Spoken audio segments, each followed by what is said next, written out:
Hi, it's Tim Hagen from Progress Coaching, and welcome to another episode of Coaching Conversations. And I wanted to make you aware of something very cool that we're doing on a subscription basis, and we'll put a link in each one of our episodes.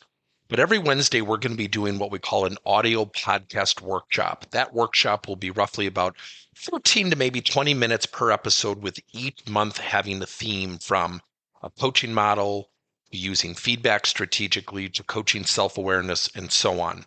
So if you could, look in the body or in the content description of each episode, and you will see a link where you can join this subscription. These are literally 4 workshops every month, teaching specific strategies to address a particular area of workplace coaching, as it relates, again, to things like awareness, motivation, teamwork, and what have you. Here's the cool thing. It's only $10 per month, and each month you will get a handout that we will follow along with. So we also give you a tool for you to take notes as we go through each episode. We hope you'll check it out.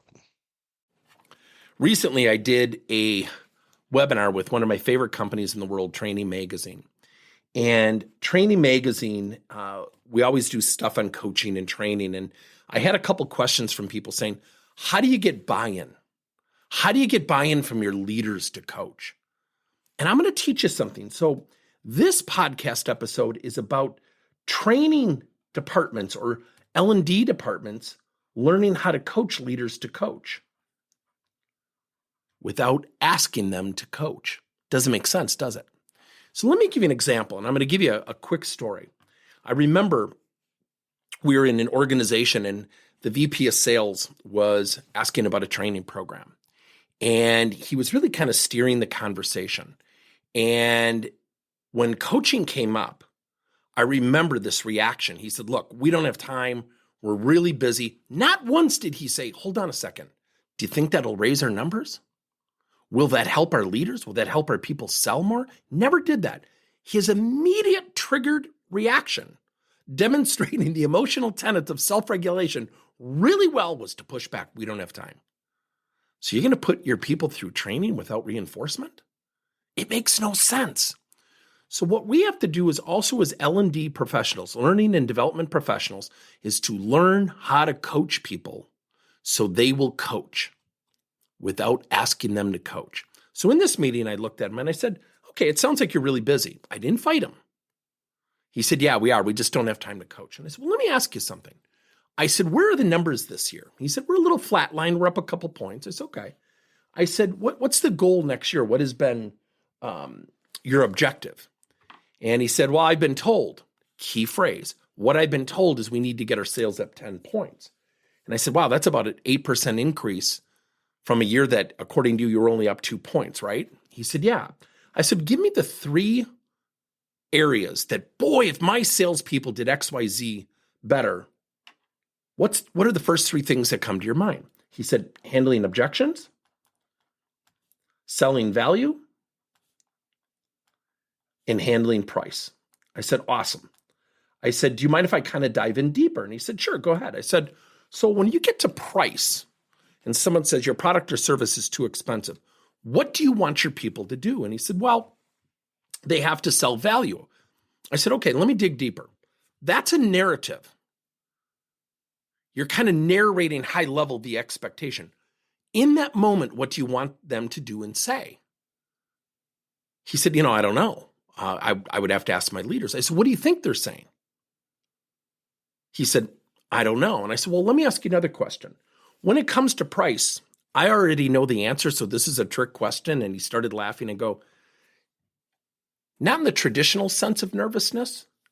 How often do your salespeople get nervous and come in and ask your leaders, is there any way to push this deal through if we lower our margins a couple points? He goes, all the time. And I smiled and he goes, what are you getting at?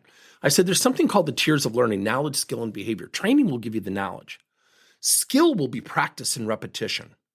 Confidence, the behavioral component, comes from practice and repetition and positive reinforcement.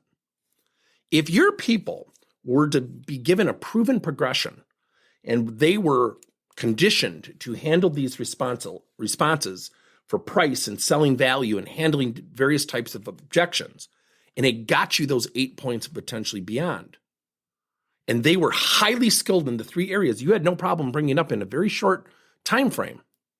How do you feel? He said, I love it. I said, what would your willingness be to participate? Notice I did not say coaching. He said, I would do anything. I said, well, what if we created some mini reinforcement plans? We set up those practice sessions so your sales leaders could execute, and we could teach them some positive reinforcement strategies to get people feeling good about practicing. Because most people hate role playing. He goes, oh yeah, I hate it too. And I said, what if we made it enjoyable? What if people enjoyed it and they started to become more confident not giving away margin? He said, I would be a willing participant. I said, well, let me work with the L&D team. I've got a couple ideas. Would you mind if we got back together and we crafted a strategy? Now, I was not selling everybody. I was already under contract. I got agreement, little did he know, on what? On coaching. I didn't call it coaching. I called it training reinforcement plans. What if we made it easy? Remember his first reaction. We don't have time to coach. So remember, we as training and learning and development professionals, we have to learn how to coach to get other people to coach. Thank you for listening to another episode of Coaching Conversations by Tim Hagen and Progress Coaching. Now, our company is always coming out with new and innovative solutions to help leaders coach their employees. And recently, we just created a new service called Coach to You, where leaders can pick and choose topics and assign 7 to 21-day programs for employees to learn and, more importantly, apply actions and then reflect and share what they're going to do going forward as a result of the learning. It's called Coach to You. We're literally bringing coaching to your employees. If you're intrigued, we'll have a link in each one of our episodes where you can get more information. And again, thank you so much for listening to another episode.